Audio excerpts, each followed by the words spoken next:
السلام علیکم ورحمۃ اللہ وبرکاتہ۔ دوستو، آپ کا استقبال ہے ہمارے اس یوٹیوب چینل لرن ود صدیق احمد میں۔ آج آپ کے سامنے ہم پیش کرنے والے ہیں آؤ گرامر اردو کے قواعد سیکھیں، اس کورس کا 23واں سبق۔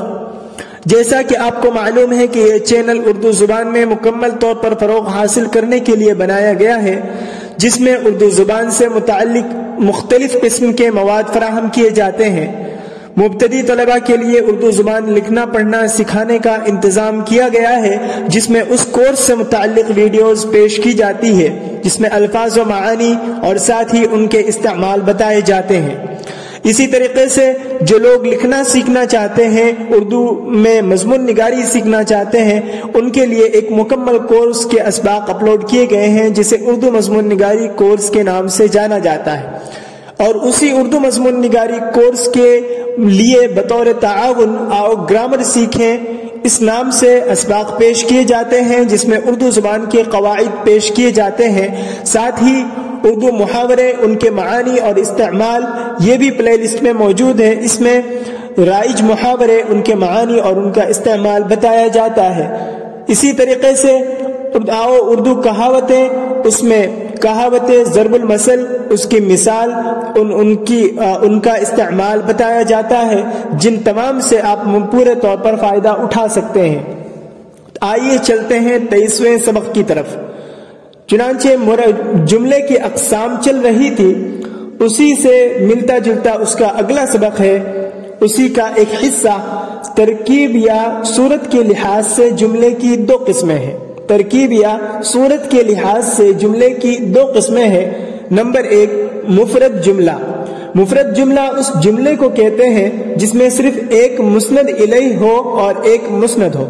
مفرد جملہ اس جملے کو کہتے ہیں جس میں صرف ایک مسند الیہ ہو اور ایک مسند ہو، جیسے احمد لکھا ہے، خواجہ کھاتا ہے، اور اس طرح کی مثالیں مزید آپ دیکھ سکتے ہیں، اور اس میں آپ اجرا کر سکتے ہیں کہ اس کا ایک جز مسند الیہ ہے اور دوسرا جز مسند ہے۔ دوسری قسم ہے مرکب جملہ۔ مرکب جملہ اس جملے کو کہتے ہیں جس میں دو یا دو سے زیادہ مفرد جملے مل کر ایک مفہوم یا خیال کو ظاہر کریں۔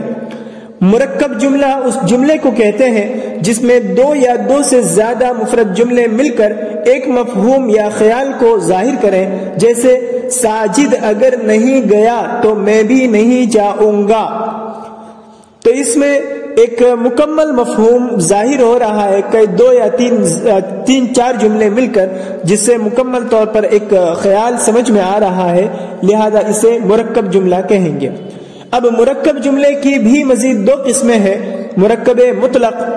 مرکب مطلق اس مرکب جملے کو کہتے ہیں جس میں ہر مفرد جملہ جدا گانا یعنی الگ الگ طور پر برابر کی حیثیت رکھتا ہو اور معنی کے لحاظ سے دوسرے کا محتاج نہ ہو۔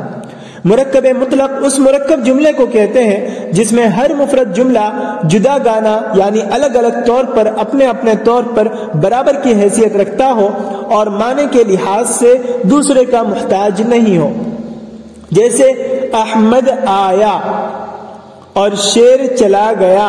اس میں احمد سے ایک مفہوم سمجھ میں آ رہا ہے، ایک خاص قسم کا آدمی، آیا یعنی کسی کا آنا سمجھ میں آ رہا ہے، شیر سے بھی ایک خاص قسم کا جانور مراد ہے، چلا گیا یعنی چلے جانا مراد ہے۔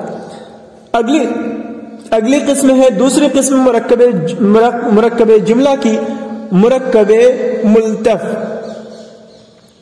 جسے ہم نے مرکب موصول کا نام دیا ہے۔ مرکب موصول اس مرکب جملے کو کہتے ہیں جس میں ایک جملہ اصل ہوتا ہے اور باقی جملے اس کے تحت ہوتے ہیں۔ جب تک ذیلی جملے اصلی جملے سے ملا کر استعمال نہیں ہوتے، اس وقت تک پورا مطلب بیان نہیں ہو سکتا۔ مرکب ملتف یا مرکب موصول اس مرکب جملے کو کہتے ہیں جس میں ایک جملہ اصل ہوتا ہے اور باقی جملے اس کے ماتحت ہوتے ہیں، لہذا جب تک ذیلی جملہ اصلی جملے سے ملا کر استعمال نہیں ہوتا، اس وقت تک پورا مطلب بیان نہیں ہو سکتا۔ اس کی مثال ہے، وہ کتاب جو گم ہو گئی تھی مل گئی ہے۔ اس میں وہ کتاب مل گئی ہے اصل جملہ ہے، لیکن اور جو گم ہو گئی تھی ذیلی جملہ ہے، معنی اور مطلب کے لیے دونوں کا ہونا ضروری ہے، کیونکہ اگر وہ کتاب مل گئی کہا جائے تو ایسی صورت میں دوسری کتاب کا امکان ہے، لیکن جب پہلا جملہ آیا دوسرا جملہ آیا کہ وہ کتاب مل گئی جو گم ہو گئی تھی، تو یہ دونوں مل کر ایک مکمل مفہوم سمجھ میں آ گیا۔ تو یہ تھے کچھ اردو زبان سے متعلق گرامر سیکھے کے سبق، جس میں آپ یاد کر سکتے ہیں، ذہن نشین کر سکتے ہیں، اور ساتھ ہی ساتھ اس کا جملہ بناتے وقت، اردو کی کتاب پڑھتے وقت اس کا اجرا کر سکتے ہیں۔ یوں اردو گرامر آپ کا مضبوط ہو جائے گا اور آپ قواعد کے اعتبار سے اردو زبان میں آپ غلطی کرنے سے محفوظ رہ سکیں گے۔ السلام علیکم ورحمۃ اللہ وبرکاتہ۔